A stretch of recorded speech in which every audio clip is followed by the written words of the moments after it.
Hello, BookTube.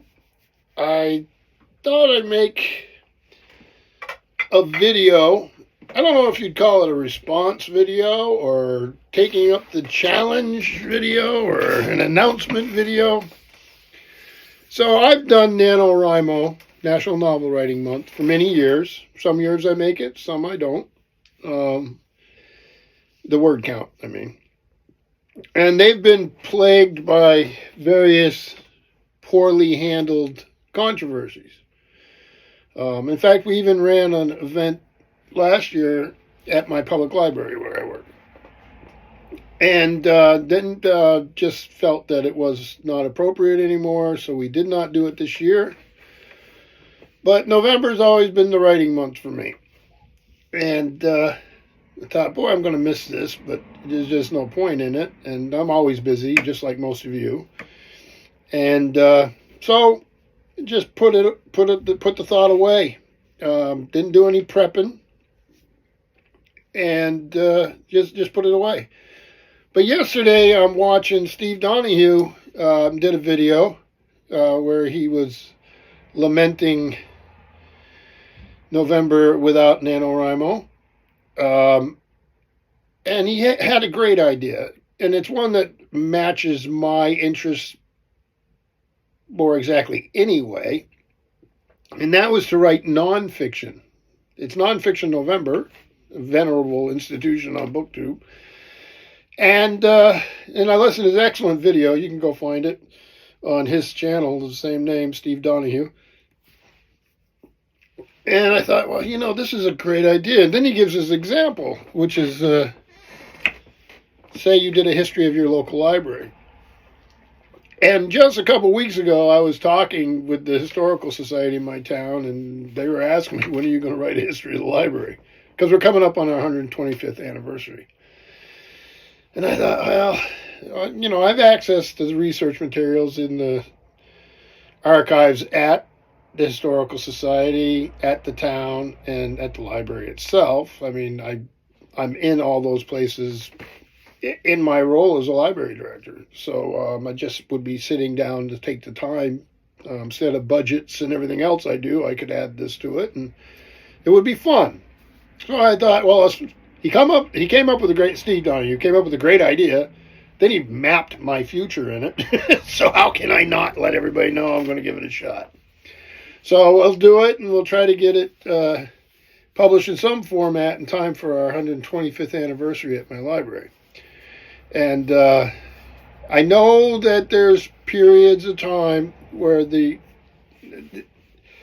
it'll be difficult to fill in the gaps. Records survive or don't survive. I'll be digging to find out. I know once I tried to make a list of all the directors that had ever been at the library, and I'd have them, and then I'd have gaps using town reports, budgets, all these things. So I know there's been gaps, and then big long stretches where someone like myself has been at the institution for a long time. So yep.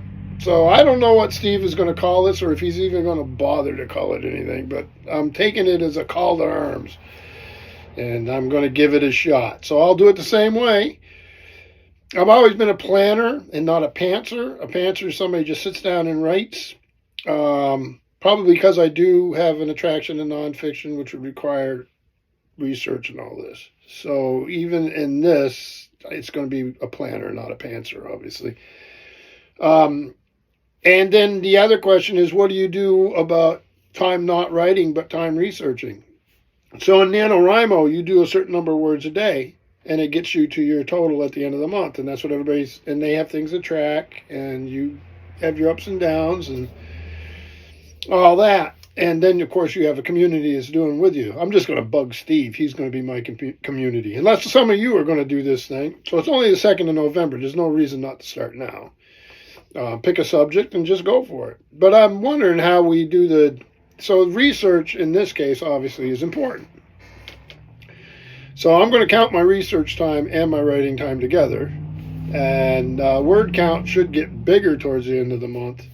And research should be what's leading me to start the month. So you're taking notes. A lot of times now with digital technology, you're taking photographs, right? I take a picture of the page, and if it's the only reference I need or whatever. So there's a lot of things. Obviously, I write on a laptop. So that's my plan.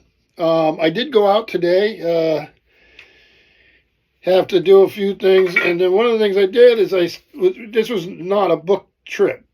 I was doing other things and got other things, but outside this,